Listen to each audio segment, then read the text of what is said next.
All right, everyone. This is, first of all, I have to say, I've been looking forward to this interview for a minute, for a few months, because my guest today, Brenna Estrada, and I do chat from time to time about our favorite topic, and we're going to talk about that today. But if you don't know Brenna, you really need to follow her on Instagram and just make sure you are keeping your fingers on the pulse of what she's doing. She's with Three Brothers Blooms in, is it Camino Island? Did I pronounce that right? Camino Island. Camino Yeah. Island. Okay. Yeah, up in Washington. And she has got so many things in the works that are about to happen. And the next 6 months are going to be crazy for her. And I'm Yes. really glad to be a part of that, at least from this side. So, welcome, Brenna, to the Flower Podcast. Oh, thank you so much, Scott. It's fun to be back. I love that we get to chat and keep in touch in the between podcast time. But yeah, it's fun to be back on.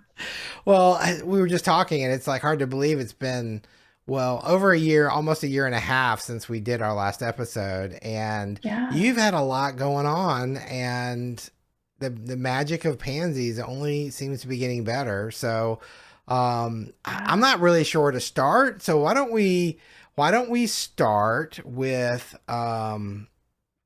you've been doing a lot working towards Mhm. your book, which is releasing next year, and I want to talk about that later. Yeah. I know that you've really poured a lot into this project, and Hmm. what's been going on? Give us an update, kind of where you are with your pansy project, and I'm just curious because I'm sure you've been learning lots of new things. It's been a crazy process. Yeah, it's been about 4 years that I have been kind of in this pansy rabbit hole, and started the whole process for the book. And obviously, a ton has happened since then. And the process of writing the book, particularly because there's a pretty good history section in there. And I felt that was really important to the Pansy and the Viola. Not many flower books have that kind of history section, but I think it was needed in this case. But for me, that also created a lot more work in that I had to fact check myself. And what I learned as I was going through and hunting and sourcing every book I could find that referenced the pansy between 1835 and now is that fact checking 1835. 1835. 1835. Okay. Yeah. It was actually at the very end when I was almost finished with the manuscript that I found and was able to get a copy of the first book ever written on the pansy, um, from England. So that was amazing to be able to include that into the book. There's a couple images of that in there. But yeah, it's just you realize I'm reading something and I'm proofreading and I'm proofreading and I'm like, that's not right. I know that's not right. So then I would go back to my sources and try to find, well, where did I get this information? And I was meticulous about that. I have a typewriter actually, and I typed out all my notes. So all my research I manually typed out so that I could write marks and references and pen them, and then I kind of put them together in a stack. So it made it nice to go back and have, paper notes to reference. That for me helps a lot. But seeing, okay, well, was it this book? And then I look in this book and then I see, well, this book says this. Oh, well, that book says that. And you realize that back then there was no fact checker. I mean, you're talking Right. the 1800s. It was word of mouth and best guess. And yeah, their name might be misspelled, but meh, whatever. But now with information so plentiful, I had to be really careful that I got stuff right. So that was a whole other side of it that I really wasn't prepared for. But it was neat. I mean, I learned so much more because of that. So yeah, so that's in the book. There's a really hearty history section, and I'm really excited for people to get to share in everything that I worked really hard to uncover. So yeah, Well, I know that book that you're talking about. We've talked about that book before, yeah. and that is amazing. You were able because how many copies of that book are there? Because I think you told me it was like some crazy number. I don't know. So there's that book. There's the one written in 1835 or 1838, and that's written in the UK. And that's the first book written on the pansy. And then I found another one that was written in Paris. So I think that's the one we talked about. Yes. And that one, they only made 250 copies of. And they worked in partnership with a gardener in Paris and one in, I want to say, Germany. And they worked together and drew these 25 different pansies from life. So everything was painted from life that were growing in the gardens in Paris. And I got one of those copies, and that one was 1869. But that was the first mention of the fancy pansy. So when people in England got tired of the stuffy show pansy and all the restrictions, and it has to be this, it has to be that, it can't be this, someone exported seeds over to Belgium and France, and they kind of did their own thing. And it's like, well, I want ruffles and I want streaks and I want different characteristics and I don't want to stick to that. And that's where the fancy pansy came about. And so this book showcases the 25 best fancy pansies in Paris from life. And so looking at this and knowing that, I mean, these were there, these varieties existed. So they obviously can exist again. It's just a matter of people devoting the time. And I think the big thing about that is the pansy really is a very labor intensive flower for hybridizing. The seed doesn't come back true, and it's difficult to get them to grow as perennials. So there's a lot of work and a lot of love that goes into hybridizing and cultivating them. And I'm hoping my book kind of spurs that interest to get people really interested and back into paying attention to the pansy and bringing back, kind of recreating all those varieties that were lost. Well, the thing I want people to know, because they might be thinking, why do we care about this history?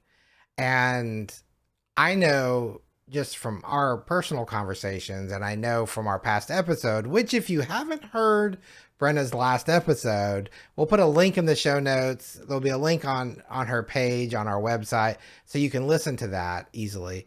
But a lot of people kind of think we're crazy because we're obsessing about this.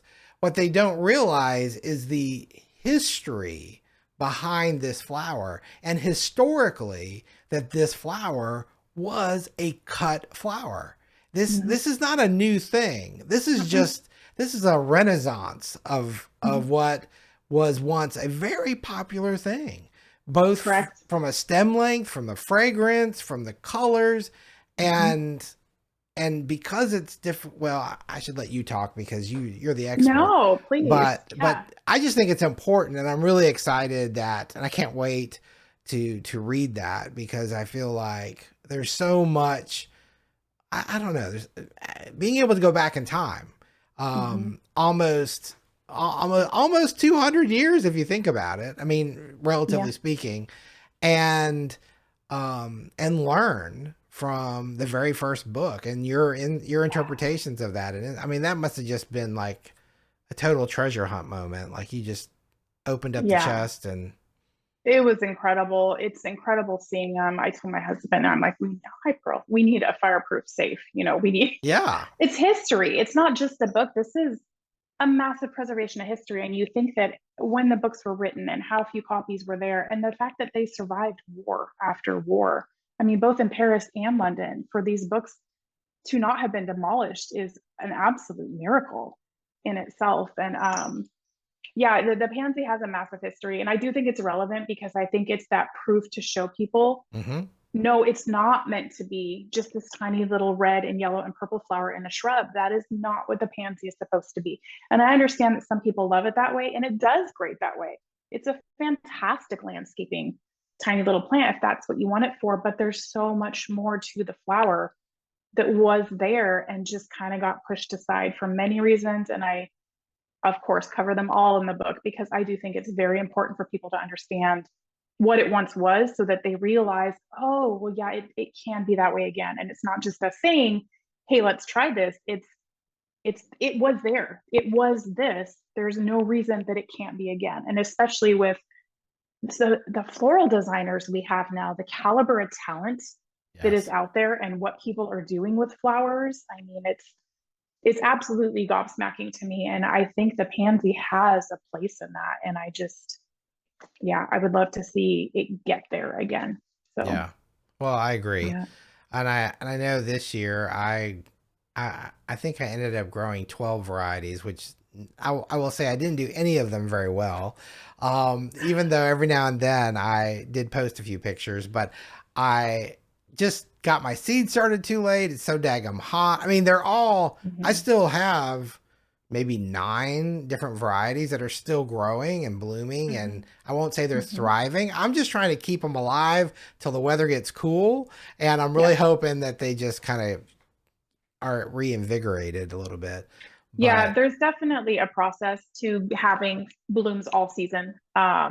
And one plant won't necessarily be able to push out blooms from early spring through fall, but it will bloom again, basically. There's ways to treat them so that you give the plant a break and then it goes through another bloom cycle, and you give it a break and it goes through another bloom cycle. So I plant in successions just because I do, when I use my pansies for cutting and, for flower work, I do want a full stem crop as much as I can. right. And so obviously, if I only grow once, which happened this year actually for the book, I pushed everything into bloom at one time, which was beautiful, right? Perfect, exactly what I needed. But then I went through that lull of not having any pansies while I'm waiting for these ones to come back in and get their second bloom cycle. So there is ways to grow them where you do have blooms all throughout the year. And treating the plants as perennials, depending on your zone, is absolutely doable. So yeah. So let's talk about that for just a second, because I know a lot of people. I know we talked a little bit in the other episode about the seed starting, the growing, and all of that. But when we were talking a few weeks ago about that photo masterpiece that you had to create with your flowers, and everything was blooming, I was really Mhm. surprised that it took, like, how long does it normally take? So can you walk us through that? So because if you've got the plants, I know that if you cut, like we even talked about before, like that first stem, like if you're cutting a really long stem, you might not get a stem that long again, but that doesn't mean you won't get flowers. So how does that work? So if you look at for the first blooms, the first flowers I get for me in my zone up here in the Pacific Northwest usually come in mid-March. And those come in generally from the pansies that I plant in fall. So in July, August, I will start some seeds, and I do start them indoors because pansies will not germinate once the temperatures are above 70. Once they start growing, you're good. But to get those seeds to germinate, if it's above 70, 75, they're gonna stall.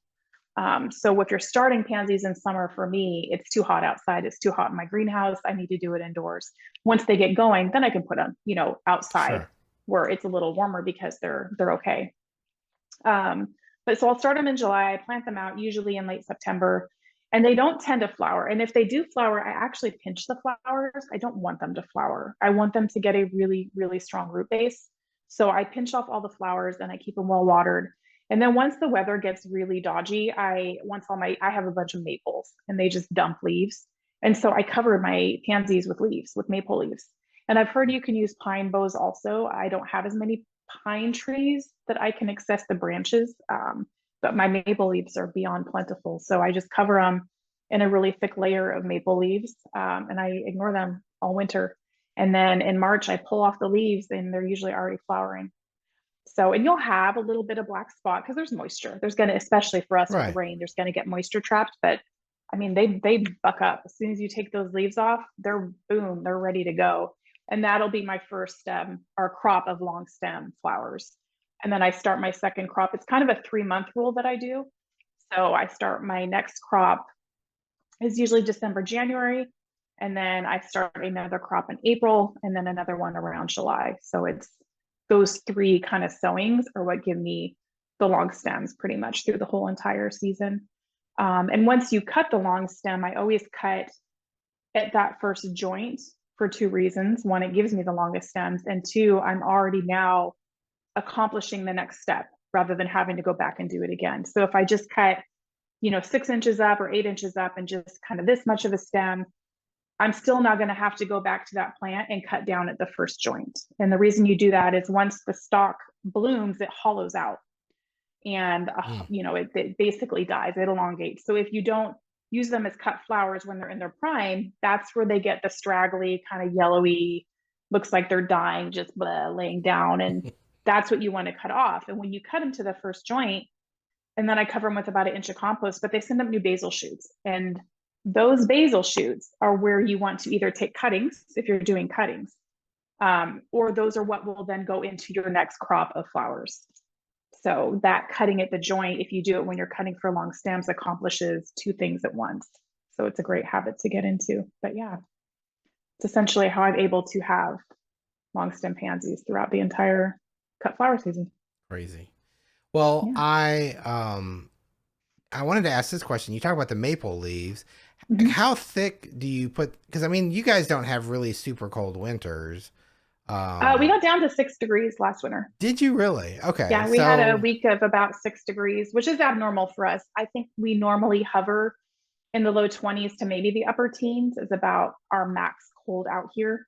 So 6 was drastic. And I lost quite a few roses in that. But the pansies, came right through it. Yeah, all of so them, how all of thick? them. Well, how thick do you? So that's very similar to Nashville and a lot of areas I know. Mhm. How thick were your leaves on there? I'm just kind of curious.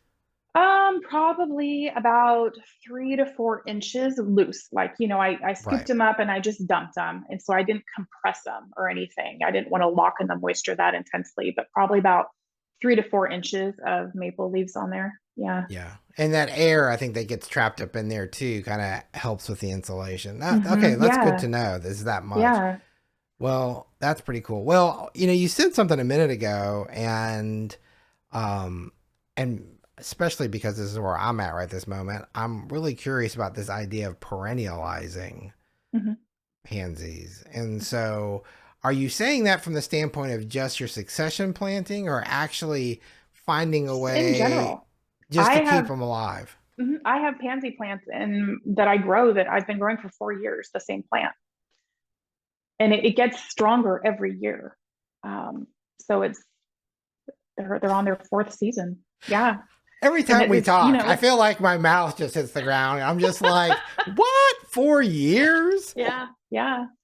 So I'm curious, That's I'm curious. And those they survived the 6 degree weather. They survived, the weird 100-degree temperatures we had that summer. They've survived it all. And it doesn't necessarily mean, I think like any other perennial plant, it doesn't necessarily mean they look glorious all the time. exactly right. That will not necessarily be the case. I mean, even my roses, and there's times they just look haggard, but they come back. They come back and they spruce up. So yeah, I think the pansies just always giving them the chance to kind of regenerate, to refeed their roots, to give them a rest. Um, is important. But yeah, I grow mine as perennials as best I can. And it's not all of them are going to do that, especially when you get into the hybrids. Some of the hybrids won't even come back once you cut to the first joint. They won't even send up basal shoots. They are a one and done. But the only way to know is to give it a try. Mm. I have some where it's like the first year they didn't, and then the next year they did. They did send up the basal shoots and they did come back again. So I feel like you have nothing to lose by giving it a try. So why not? It saves you from the whole process of sowing seed and replanting them again. So Well, yeah. I mean, I know we're going to get into this, but I think too, when you might have some rogue seed that fall, just they get self pollinated or cross pollinated somehow, hmm and these seeds come up, and you end up with some new baby that hmm has never existed before, and hmm you're kind of like, okay, now what do I do? And but knowing that you might be able to help it through 12 months a year, and that doesn't, you can take cuttings, you can Yeah. do was it root, is there a root pruning, is there a kind of, there's different kind You of can do you cuttings. can do laying where you lay it down and you kind of tack it in like they do with roses sometimes. That Yeah, that's works what I with was thinking. pansies. So that's an option. If you're not cutting the long stems for stem work, you can um, try the laying. It's just hard because the stems hollow out once they flower. So if you're planning to basically get more of the plant, you have to do it in a very particular way to keep the plant healthy, which comes with a lot of disbudding. But Right. yeah, yeah. Yeah. Yeah, that's pretty cool. Well, how many varieties are you growing right now? I intentionally planted, I think I planted about 102 different varieties. Like I said, a lot of them come back, which is nice because a lot of them, the seed isn't available anymore.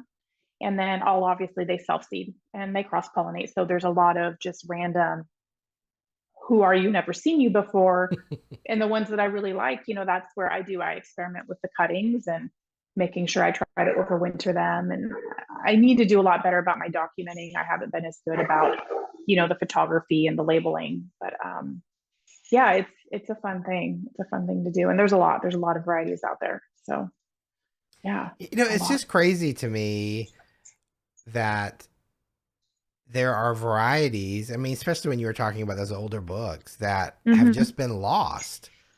Oh, hundreds, And hundreds and hundreds and hundreds. how is that? I mean, is that just because it fell out of vogue, or the No, breeders, no. passed away and now there's just not that level of interest, or Level of interest is one, but the wars, World War I and World War II, were a huge factor in the pansy's disappearance, the fancy pansy in particular, because they do require cultivation every year. The hybrids won't come back true to seed. To keep these plants going required a lot of manpower. And when everyone's gone fighting a war or just trying to survive, being out there in your greenhouse or your glass house and cultivating these pansies, just it couldn't happen. It just wasn't going to happen. So these varieties, they just disappeared. They're just gone. And there's an interesting, in one of the books that I have, they talk about, an author calls them the lost sorts. And I really, really loved that. That really resonated with me.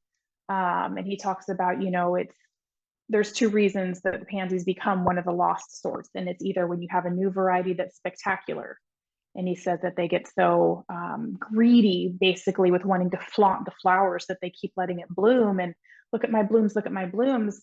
But then the plant basically flowers itself to death. So he's saying, mm, as soon as you know that there's a flower you want, take all the buds off, get the roots going, begin the cuttings. If it's a Viola that has those older generational, type of um, root systems where you can divide, do the root division, or that you're really working on now saving the plant and not trying to show off the flowers. So he says a lot of people will, and they will, the pansy will flower itself to death if you don't give it a strong enough root base. It will push everything into flower after flower after flower, and it'll die.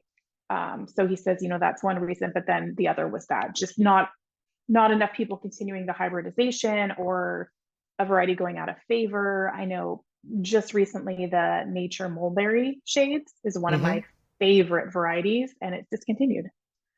And it's just, why? Why would they discontinue that? So I'm determined to take as many cuttings as I can of the ones that I'm growing, because I don't want that pansy to disappear from my garden. So yeah, That's it's crazy. it's they disappeared because there just isn't people carrying them on, is the bottom line. So So, like in an yeah. example like that, is that, and now I'm just being a nerd here, but in an Mhm. example like that, there's obviously an order, because that there's that particular series, it's sort of an assortment of colors. The nature series, yeah. Right. And so are there two, I'm guessing there's two different cultivars that they cross to make those. Or do they just let them self pollinate, and then, or do you know? See, that's the other thing that kind of frustrates Hmm. me, is like, if somebody wanted to continue that, Hmm. how do you do it? Or does that Well, that's information just go away too? it's like vaulted away, and that's it's in this It's not rabbit hole that I'm Coca-Cola. in. It's like this. I know it's this whole other tunnel. Is the seeds and breeding your own varieties, and all that, that I haven't been able to get into. And part of the reason is because the door's locked and no one knows the password. It's the weirdest thing to me that there's, even in looking up the varieties that I love, finding, well, who did this come from? Who do you give credit for bringing Right. this beautiful variety out? It's like it's this secret world, and it's not anywhere, and you can't find it. And then the process of they keep it so hushed. And who decides what varieties they discontinue? That process is so hushed. It's such this giant disconnect, at least for me, from what everything I could find, as a grower, to the people that are coming up with these seeds. So I'm not honestly entirely sure if they're doing isolation, where they have just the Mm-hmm. mulberry in one specific house and it's isolated, and that's how they're able to get seed, or are they hand pollinating it? I don't know, because I can't seem to find that information. So now that the book is written, and I can at least get the history diving off my plate, that is honestly where I'm headed next. I really do want to crack in the world of how are they getting these varieties? And how do we get more people interested in it? And what is the process? And, how do we bring back these colors and these patterns and these shapes of these pansies that were here and they started from somewhere. So they have to be, it's got to be possible to bring them back. So that's kind of where I'm headed next. So if anyone listening knows any ins or any of those secrets that I've been trying to find, yeah, I'd love to hear. As a key to that door, we would really love There's to. got to be, somebody's got it. Yeah. Well, it's not like roses or certain trees or shrubs where there's arboretums, and these Mm-hmm. are plants that will, live 10, 20, 30, 40 years. So you have that plant has a lifetime to take cuttings or root cuttings or Oh, collect. Those plants have generations sometimes to be able to propagate yeah. from. Mm-hmm. And Mm-hmm. with a pansy being obviously more delicate, obviously, um, there's a ton of interbreeding. The life cycle's so short on it. It's Mm-hmm. there's got to be a way to find that out. So okay, so that's going to be our new cause we champion. So there you go. Yeah. Um, Yeah. one thing I was wondering, because some of the varieties I grew, as far as cut production goes, Mm-hmm. is there, do you think, in your opinion, like, is it better to stick with pansies or violas? I mean, I feel Oh, like both. violas, you think both? Because I was Oh, concerned for because some of sure. my violas, the flowers were so small that, I mean, I got stem length, but the Yeah. flowers were so small. I was concerned about them showing up. But then some of Mhm. them were just such cool colors. It's like, okay, I can live with it. But The violas tend to, in general, be a bit smaller in size. Arkwright ruby is one of them, and it's not smaller. It's the viola, and it has the longest stems of any Pansier viola I've ever grown. And it does it.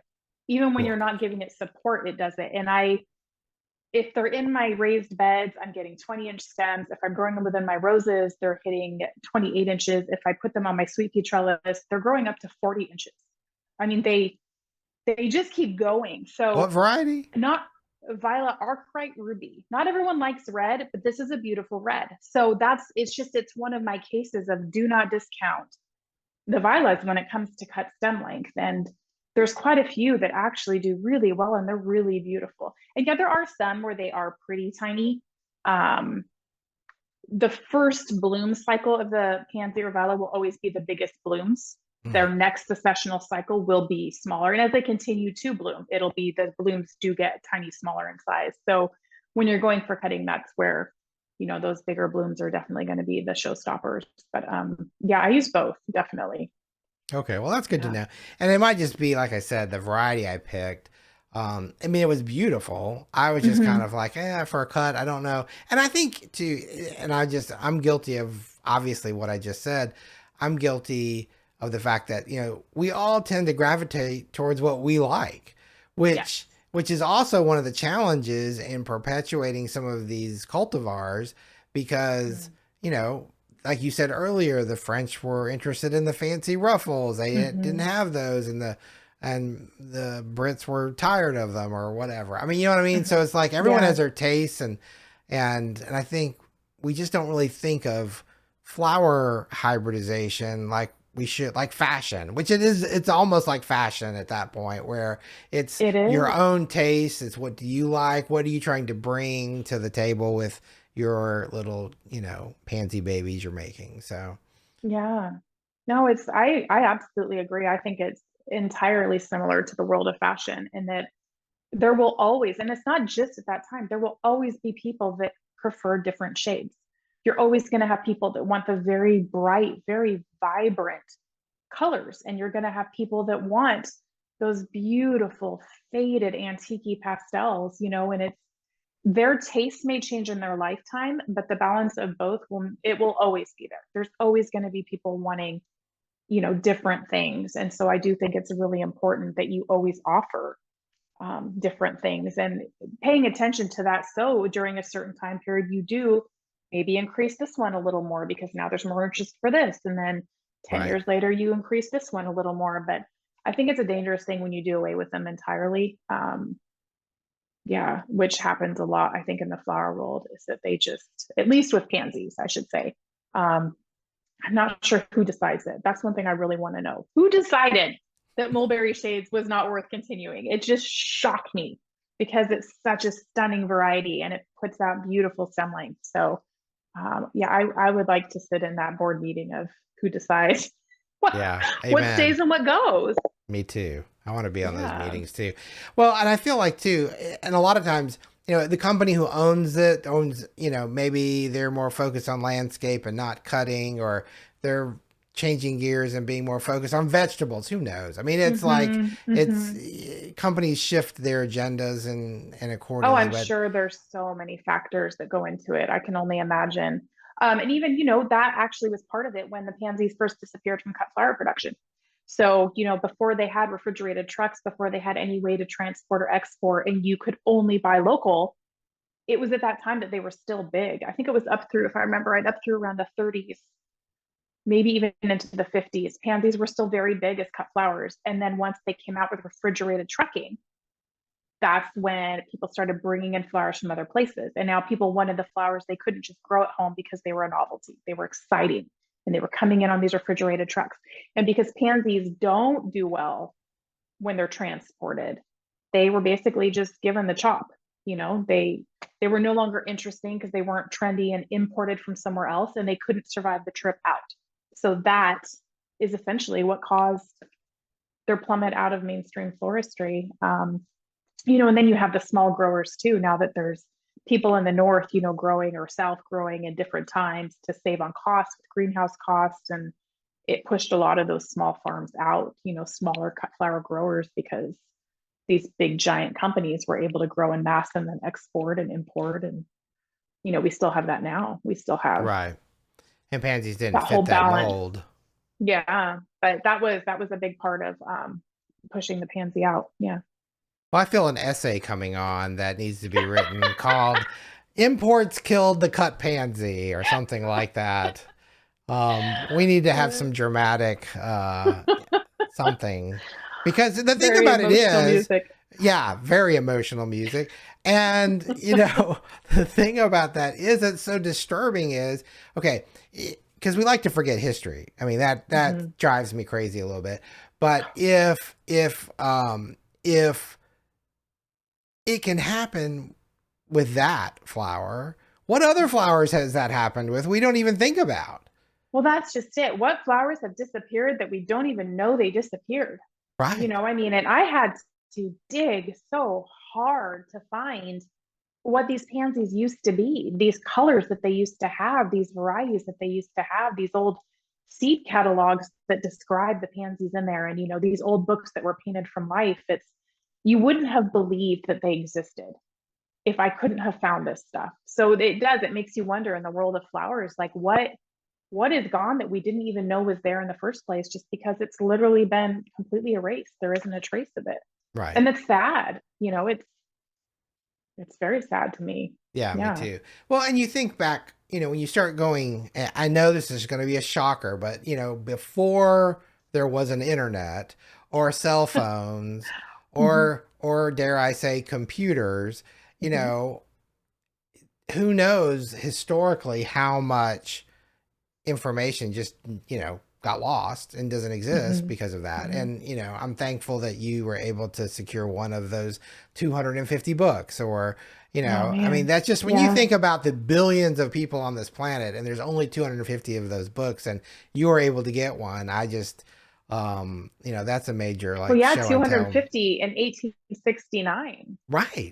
to back then. And so not even just the amount of time that they had to live through, but just, yeah, it's just the odds of it is amazing to me that one even was left in existence and found its way, into this book. I do feel very much like a messenger for this book. I think that just some things fell into place and it was just kind of there I was in the position to kind of be this guardian and this champion for the pansy. And I do feel like it was amazing how much resources I was able to uncover, things it is like even just that. It's just surprising to me wow, I was actually able to obtain this. And now I can share it with people and share it with the world and show people, that this was there. These colors were there. These textures were there. And yeah, it's, Well, yeah, kind of miraculous in my opinion. so what's funny, y'all, I know if you're listening to this or watching this on YouTube, um, this is pretty much how our phone calls go when we talk. So this is really, this is very unrehearsed, but Uh, very much the way it is. And I want to make sure that before we there's lots of things I still want to cover here, in detail, or if you can you walk us through this process of taking cuttings on them? I sure. know I know you're trying to encourage. I'm gonna let you talk basil growth and these different Mhm. things to take Mhm. them from, but I feel like I want to make sure this kind of gets out there. Yeah, absolutely. It's in the book, of course. I made sure to cover it in there. So there's pictures and everything in there, which is hopefully going to be helpful for people. But it's basically when the pansy kind of just tuckers out. Everyone says that, oh, my pansies are suffering from the heat. Oh, they're drawn out. They look terrible. I need to yank it. Well, you don't need to yank it. It's the first joint is the first thing you do is you cut down to the first joint. And you'll see that. You can tell on the plant, like it's usually Hmm. about an inch out. You'll see kind of that first joint of the pansy. And you cut there, and likely those are all going to be hollow stems. And then you cut, and then you do about an inch of compost, is what I tend to do, sometimes 2 inches, and keep it well watered. And it will send up new, what's called basal shoots. And that's the new growth from the root system itself, brand new plants, brand new stems. And before they flower, they're full, they're not hollow. So when they get about 2 inches, 3 inches high, those are what I take my cuttings from. Okay. And yeah, so and pansy cuttings are so easy. Um, they even talk about that you could put them just straight back into the dirt, depending what Wow. time of year you cut them. Like literally cut it, prepare your bed, pop it in. And you just need to keep them well hydrated. So that's where you would maybe want to put a pot to protect them from heat or something, to protect them from scorch, because you need them hydrated enough they can establish a new root base. Hmm. I do my cuttings under grow lights indoors just because I'm terrible at cuttings and I don't want to tempt fate with just thinking I'm good enough to pop them back into the bed. So I will do them, just almost as you would dahlias or roses or anything else. Um, but yeah, they're very easy. And for me, my very first time experimenting, every single one that I did rooted. Oh wow. It was shocking because I'm not good at cuttings. So So did you use it's kind of root that hormones? testament. Did you use any I've hormones? tried with and I've tried without, and they worked both ways. Okay. So yeah, yeah, And yeah, they're did you very stick easy them to do. in vermiculite, potting soil? I do the propagation mix. It's the Okay. same mix that I use for starting seeds. It just Okay. really helps, with getting those new roots going. But that's what I use to start. And then it's the same thing once they have a good root base. And I pop them back out into the garden. Yeah. Wow. And Yeah. when you They're take that very easy. cutting, I would assume you need to have, you said it was just a couple few inches, but Yeah, you don't want them too much. It's really just, I want to say around between 2 and 3 inches are what most of my cuttings tend to be. And I do have a good photo in the book that shows yeah. it. But yeah, you just need enough that you can get a good part of the stem under the soil and then still have a little bit of stem with the leaves coming up to give the plant a chance to root So and to keep growing. I would think it's like a leaf node that you probably strip that goes under the soil and then you've got the growing tip on top, something like that. I mean, Or I've taken cuttings where I don't even have to strip leaves. If you cut really? the new basil shoot, yeah, because I wait till they're about that tall, the basil shoot itself, and then I cut. And some of them I Okay. will strip the leaves, but not Okay. necessarily. It just Well, depends on when I take it.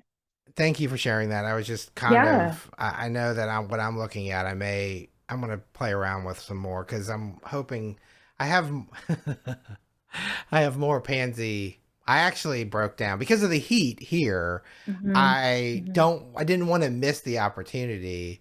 So, I hooked up with my friends at Farmer Bailey and I have 5 trays of 5 different varieties coming, Excellent. that I will make sure gets in my raised beds. So that way, I'm thrilled that they are bringing in those beautiful varieties. Those are my favorite varieties. They do great as cutting, all those varieties out from Italy. So I'm really excited because not everyone has the capacity to start from seed. Although it is a fairly easy process, you do have to have a certain setup, and just not everyone has that ability. So to be Yeah. able to order in, the little plugs is fantastic. Yeah. Yeah. Well, I will say this. You're right. I started a lot of seed this year, and I don't have the space, time, or capacity to really babysit all my seed the way Hmm. like a full time grower would. I will say Hmm. that my pansies did the best out of all of that neglect. They all did the best. They all, I mean, I think I had one variety that didn't even sprout, but I chalked that up to me, not, that their fault. But I even got some random bootleg variety of pansy seed somewhere in the dark corner of the internet Oh that yeah. that they wouldn't even call them ruffled pansies. They called them raffled pansies. I guess because they're trademarks. I don't know. I didn't Yeah. care. I was trying to get ruffly pansies, kind of like they have Yeah. in Japan, and I thought I'm gonna try them. Those even came up. I mean, so it is definitely a good thing. And the plugs is I'm excited about because it's going to save me some time. But well, okay. So Yeah. talking about varieties and seed, I know you Hmm. have something coming up that Yeah. is around the corner, which is a really big deal. Like the book isn't a big deal enough, but you tell us about your seed project. So for me, I've noticed as a grower how difficult it is to get seed. And if there is one question I get more than any, it's where do you find your seed? Right. How are you getting the seed? I can't find the seed. A lot of the seed I grow, it's just been through people generously gifting me some because even I couldn't find it. It's been through people sharing. It's been through a source that was there and then they went out of business or they stopped carrying it. It was very fortuitous and serendipitous that I was able to acquire the seed I did for the book project. But even now, I have difficulty getting certain seed, and then a lot of it too is you have to buy a certain amount. So Right. it's available, but it's only available to professional growers in massive quantities, and not everyone has $700 to spend on pansy seeds. So, but it's not fair then that they don't get to grow it. So for me, I thought, I'm going to give it a try and I'm going to bulk order in that beautiful seed that everybody wants and try to sell it in smaller quantities so home growers have access because I just don't think it's fair that people don't get to grow this variety just because they're not growing on a giant scale and Right. able to absorb the shipping and the phytosanitary certificates and everything that goes with getting it here. So that was really what started it. There's some companies that are getting better. There's a lot more varieties coming out. And I think that's it. I think it's just the demand. I think it's just showing that there's a demand and showing what varieties we want. I'm hoping that that will get the seed suppliers to finally catch on and make this more available to everyone, to small scale growers, to large scale growers. Because the pansy is one flower that I think is unique to really the flowers in general over any other flower in that it can be grown by anyone anywhere. It can be Yeah. grown in a pot. If literally the only growing space you have is a pot, you can grow pansies. You can grow them in mass. You can grow them in tunnels. You have whipstone in Arizona. I mean, holy cow, look at Oh my her pansies gosh. going. And, out petal pink flowers now. I mean, she's got these beautiful pansies growing, and you're seeing that it's giant scale or it's tiny scale. It's on your balcony, it's in your home garden, it's in a mass tunnel. It's the flower can be grown by anybody. So the seed needs to be available to anybody. So that's kind of what started it for me. I have no intention of being a seed company. That is not my desire. I want people to have access to pansies. It's such an incredible flower, and I think the only way for it to be where it deserves to be is for people to see it for themselves. So, yeah, I picked about a dozen of my favorite varieties, and they're varieties that aren't really available anywhere else. Johnny's has some good varieties, Baker Creek has some good varieties. So I didn't want to offer the same varieties that they already have because they're already Right. out there. So I tried to find my favorite varieties that you really can't find, the ones you have to get in bulk. And those will be what I have at the sale. Yeah. And when's that happening? I had hoped originally to have it around July. silly me in my brain thought I could deal with the whole book release and the and the seed sale at the same time, and that was not the case. So it's been pushed to the fall just for my own mental capacity and just keeping myself organized and making sure I do a good job. And because it's all new to me, I had no intentions of Right. doing this a year ago. So it's just kind of this path that's being laid before me of where I'm seeing there's a need for things and can I help with that? Yeah, I think I might be able to help. So that's where I kind of jump in and do it. So I'm hoping that I will have the seeds available. My plan right now is the first week in October. Okay. Yeah. Now, I know that a popular question will be, so how do we learn about that? And I want, you can sign up for Brenna's newsletter, Mm-hmm. and I would highly recommend doing that because then you're going to get all the information when it happens. So, um, why don't you share your, I guess it's on your website. There's a link for that. Yeah, on threebrothersblooms.com, I have a place to sign up for my newsletter, and I put out occasional posts. And I try to do a monthly newsletter that just kind of gives updates on, where I'm with pansies and then some other topic if I'm talking about it, little updates on our farm. But that'll be kind of the central location where I put everything out about the seeds. So if anyone is interested in the seeds, the newsletter will definitely be the best place for it. Great. So yeah, it's kind of scary. I have no idea how it's going to go. I didn't order in a massive amount because, I don't know. It's hard. It's hard diving into the unknown. And for me, this is the selling of seeds is a very new thing for me Yeah. personally. So Well, we'll see. We'll see how it goes. yeah. Well, the one thing I was curious about, because I don't think I planted all my seed, but I have mine in refrigeration. How long, Mm-hmm. what's a good way to store the seed? What's a good way, like if somebody's buying seed this fall, but Mm-hmm. then they really can't plant it till spring, do Oh they need to yeah. worry about that? Kind of, what do we do? No. Yeah. The first couple years, I was just storing my seed in my little walk-in pantry. It's kind of centrally located in my home. It's dark and it's the most like regulated temperature for everywhere in my house. It stays consistent all the time. It doesn't get hotter, it doesn't get colder. It's just there it is. And it's pretty cool. I would say it probably sits around maybe 60, 65 degrees in there. So not super cool by any means, but for a house, that was kind of the cooler Yeah. parts. And then I started maybe about 4 years ago, then I started storing them in my walk in cooler because I was curious. Okay, well, how is this going to affect the seeds? So my walk in flower cooler stays usually around 38, 40 degrees. Hmm. And I put them in Tupperware. They're not just sitting on the shelves. So they're sealed in Tupperware, so there's no moisture, but I started storing them there. And since then, I mean, I have pansy seed from 2018 that is still germinating. I feel confident it's because it's being stored there. So it's not frozen. I know Right. like sweet pea, there's certain varieties you freeze. Sweet peas do great frozen. All my sweet pea seed is in my freezer.